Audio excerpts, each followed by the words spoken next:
What's up, agents, and welcome back to another Division PTS video where we're checking out more builds after I did a huge build comparison with the brand new set unit alloys. It made me and a lot of people in my comments think about, what about high ends? Why is it all about strikers? So don't forget to like, share, comment and subscribe. Let's get straight into it. Now, I'm not going to deep dive into this half as much as what I did in that previous video. There was like 12-13 builds in that video in total, but this was kind of the go-to build that I came out with. As you can see here, 2 unit alloys, 4 strikers is very, very good. But then you've also got this one here, which is probably my go-to heroic day-to-day build, where you've got 1 unit alloys with the brand new perfect obliterate, and then we've got the Overdog's gloves, which are just really, really, really good. I cannot be convinced otherwise. It's a huge amount of damage as long as you use them correctly. Now, there is other things here where you could slide in with more damage. You could run the striker's chest piece, and that will give you a lot more damage. But that is only going to be in legendary, where that is really, really useful, so that you definitely build up more than 50% of the stacks, so that it's actually worth it. So we're not going to bother with that. If you want to see the stats for that, you can see it in the previous video, which obviously I'll link down below in the description as well. But when it comes to a high-end build, this is what we are currently rolling with for build number 3. So it's a Cheska with a Fenris. We've got Vigilance on the back, but that could be unstoppable force. It gives you the same amount of damage. We've then got the 2 brand new named pieces for unit alloys, giving us rate of fire and assault rifle damage. Obviously perfect obliterate. And then the extra rate of fire that we're going to get here as well, which is great. It puts the Lexington up to 961. And then just foxes, because it gives us some damage to target out of cover. But again, there's some options here on what this could be. But we want to keep overdogs in, so we're not going to end up with the contractors.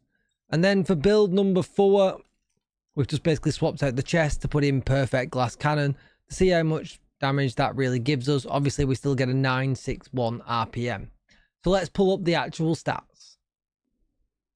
All right, so here is our spreadsheet and our damage numbers, which I think has some fairly interesting points.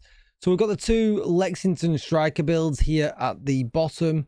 And we got the 2 high-end builds here at the top. The first one being the unit alloys with the 2 named pieces and perfect obliterate.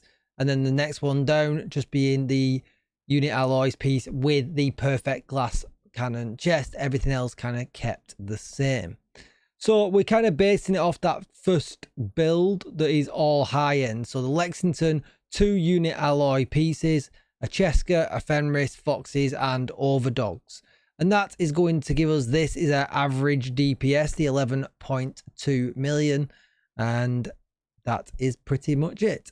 If we swap out just the chest, so we take away the named unit alloys chest and we just put in the perfect glass cannon chest, we gain almost 4% extra damage, but obviously we take a lot more incoming damage with perfect glass cannon. This is totally not worth it. I absolutely think that at this point with the high-end build, this is absolutely not worth it. I wouldn't run the 4th variation of this build at all. Yeah, that 4%, nah, just give me the perfect obliterate and I'll stick with that. But then what is interesting is when we look at build number 3 and build number 1. And we're going to flip back and we're just going to remind ourselves what they are. So build number 3 is this build here, the 2 new unit alloy pieces, a Cheska, a Fenris, overdogs and foxes.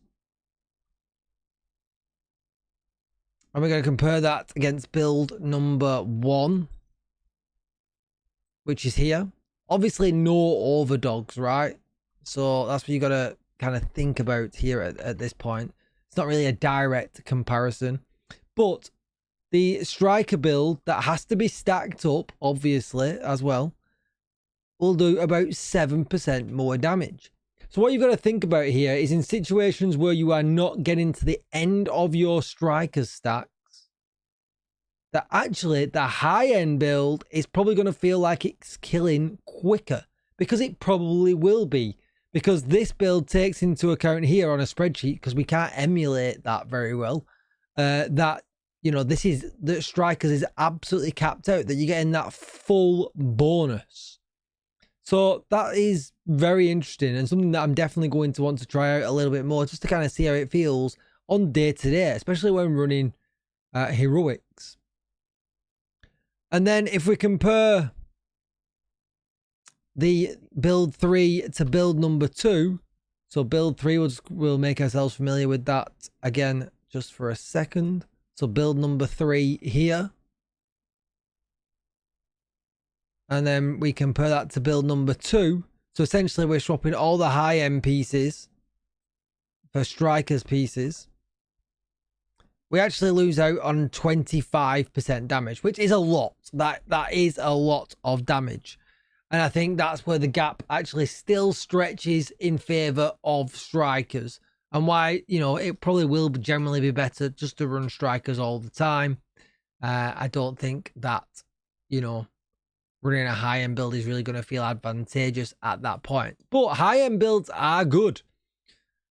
There's still a place for them, but the moral of the story is strikers is essentially here, and it is still 25% ahead of what high-end builds are, even with a nice little buff that we are getting from, you know, unit alloys with the rate of fire bonus here and perfect obliterate.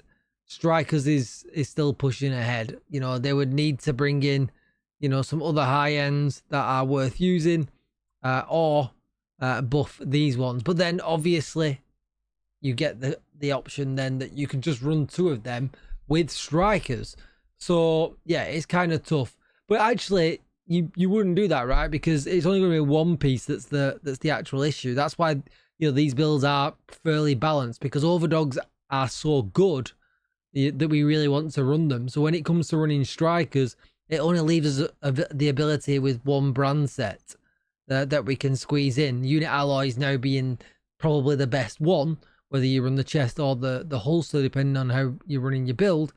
But, you know, we're going to need something better than unit alloys to kind of catch up to that strikers gap that we've got. Anyway, that's going to be it for the video. I hope you found it interesting. Don't forget to like, share, comment, and subscribe. Thank you as always for watching. We're grinding to 40k. I've not said it for a few videos, so if you're not yet subscribed, help me out. Hit that subscribe button. Let's get to 40k before 2026. And if you hit the like button, we get to 1, 2, 300, 400 likes. It really does expand the reach of the channel. Thanks for watching. Bye-bye.